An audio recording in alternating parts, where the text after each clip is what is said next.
Bom dia, nono ano.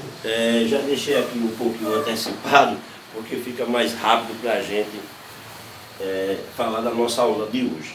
Então, o que é que acontece? Nós estudamos os conjuntos numéricos. Até então, nós trabalhamos com o conjunto dos números naturais, que são todos os números positivos. A partir do momento que eu coloco o asterístico, são todos os elementos, com exceção do zero. Nós estudamos o conjunto dos números inteiros, que além dos números positivos, tem também os números negativos.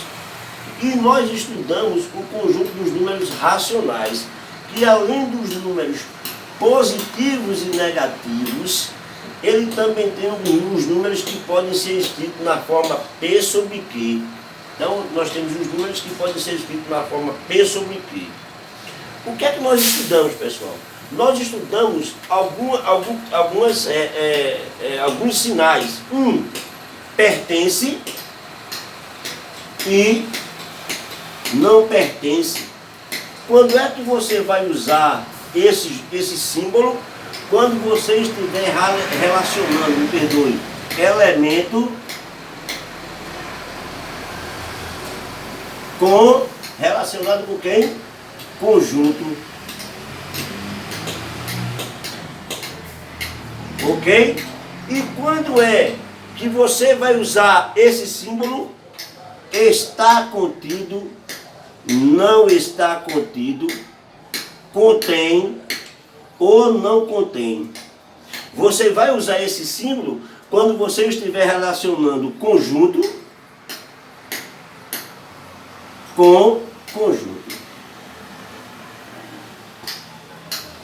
Não é? Nós aprendemos a escrever um conjunto através do diagrama de Venn.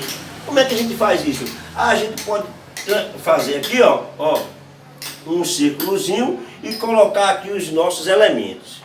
Então, prestando atenção aqui ao que eu estou dizendo, o primeiro conjunto é o conjunto dos números naturais. Só que o conjunto dos números naturais, ele está contido no conjunto dos números inteiros. Ele está contido aqui, ó, no conjunto dos números inteiros. Só que o conjunto dos números inteiros, ele está contido no conjunto dos números racionais. Ok? Ó, todos os elementos que pertencem a N, ele pertence a Z. Todos os elementos que pertencem a Z, pertencem a Q. Ok? Então, desculpem. Então nós temos esse conjunto. Mas acontece, pessoal, que existem alguns elementos que não pertencem nem a Q. Se ele não pertence a Q, automaticamente ele não pertence ele não pertence nem a Z e nem a N. Se ele não pertence a Q, não é verdade? Se ele não pertence a Q, então se ele não pertence a esse conjunto, consequentemente ele não pertence a nenhum desses aqui. Verdade? E que conjunto é esse? É o conjunto dos números irracionais. Que conjunto é esse, pessoal? É o conjunto I, pessoal. Conjunto dos números irracionais.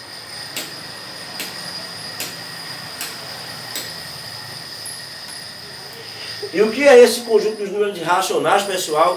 São os elementos que não podem ser escritos na forma P sobre Q. Você concorda comigo? Se o elemento não pertence a Q, consequentemente ele não pertence nem a Z nem a N. Se ele não pertence a esse conjunto, aí é que ele não pertence a esse mesmo.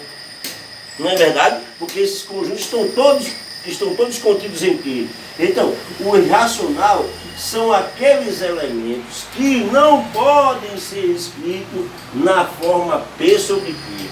Isso é o conjunto dos números irracionais. Exemplo, π, não é verdade? Ele não tem um determinado período, ele não tem uma determinada casa decimal, raiz de 2, raiz de 3. Esses números todos pertencem a um conjunto que ele vai estar aqui fora Beleza? Vamos colocar ele aqui mais ou menos assim, ó.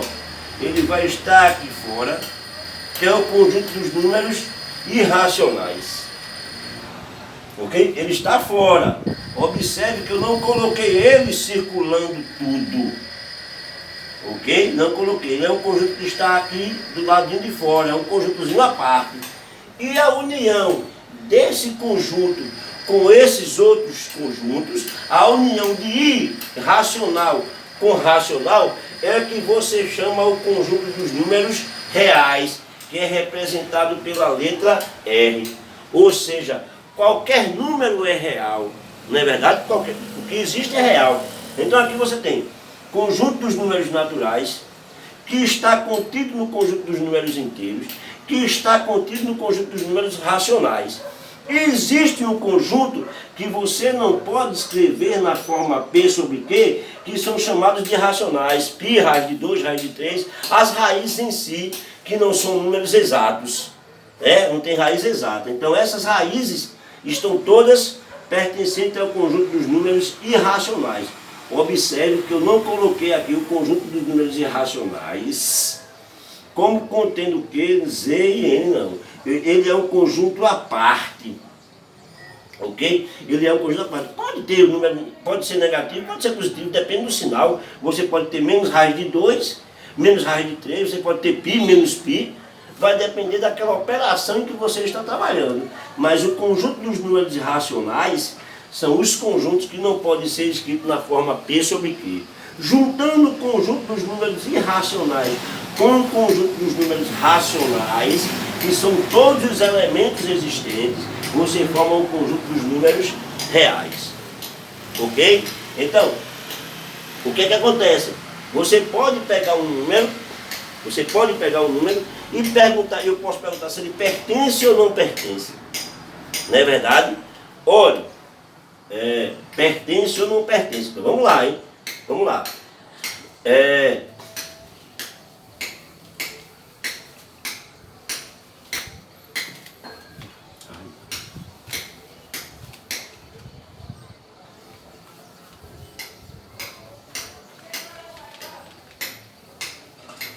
Vamos lá. Eu pego o número.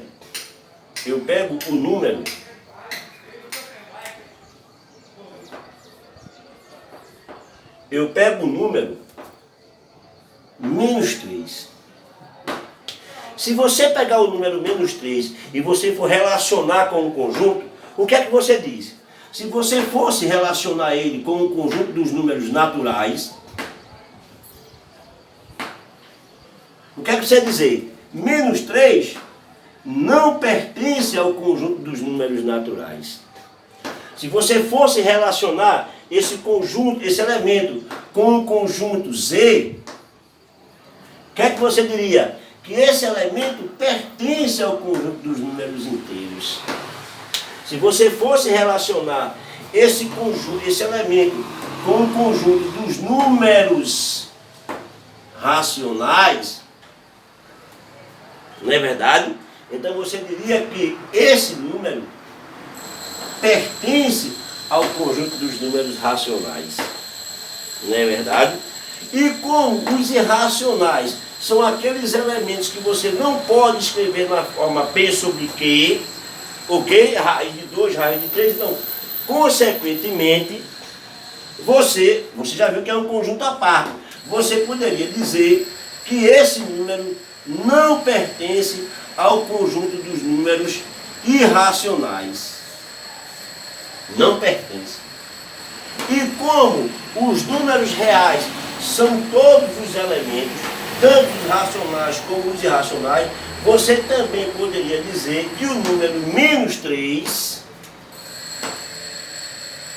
ele pertence ao conjunto dos números reais. Beleza? Por quê? Qualquer elemento pertence aos números reais. Certo? Então, isso aqui é como você pode definir a pertinência ou a não pertinência de um elemento. Não é verdade? Então, vocês têm bastante exercício. Observe agora. O que é que você pode dizer desse número aqui? raiz de 3. O que é que eu disse a você? Isso aqui é um número que você não pode escrever na forma P sobre Q. Você não pode. Eu poderia ter raiz de 3 ou menos raiz de 3. Não é porque ele é positivo ou negativo que pertence a Q. Ele não pertence a Q. Ele pertence a quem? Só pertence a os irracionais. Então, isso aqui você diria, isso aqui, ó, não pertence a Q.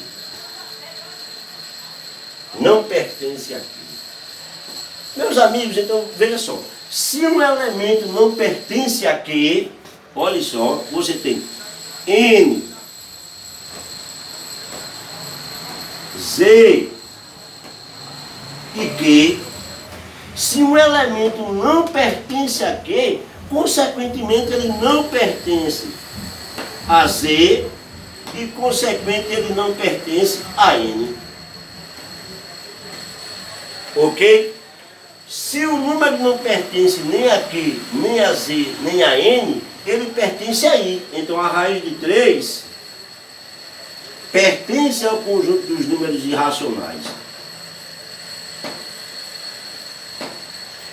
Como qualquer elemento é real, consequentemente a raiz de 3 também pertence ao conjunto dos números reais. Entendido? Porque isso aqui, ó, eu tenho um conjuntozinho aqui à parte,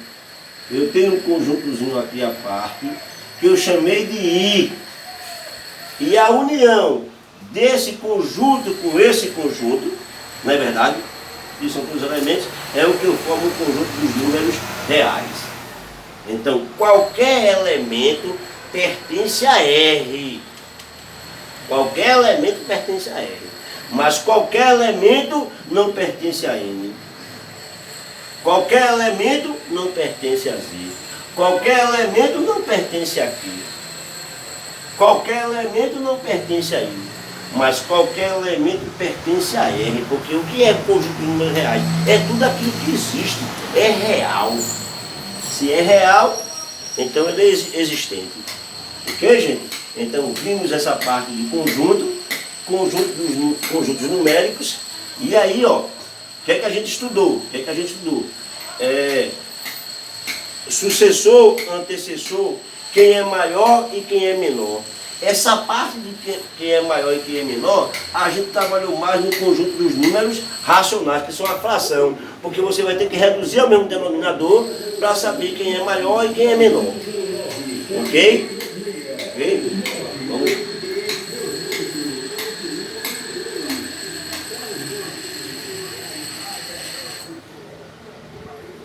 Vamos lá.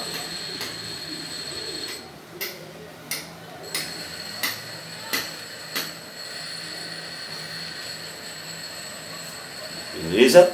Então, estudamos conjuntos numéricos, não estudamos as operações, só estudamos para saber quem sucessor, antecessor,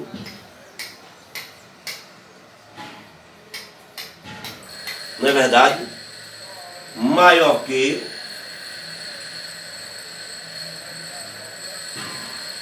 e menor que.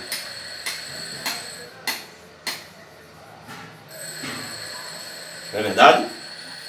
Porque aqui, ó, sucessor, quem vem depois, antecessor, quem é antes. E maior e menor, a gente vai ter que reduzir o mesmo denominador. Porque se for número inteiro, fica fácil de você saber. Né? Sabendo que qualquer número negativo é menor do que qualquer positivo. Qualquer número negativo é menor do que zero. Não é verdade? E qualquer número positivo é maior do que qualquer número negativo. E qualquer número positivo diferente de zero é maior do que zero. Ok? Vamos continuar na próxima aula, ok?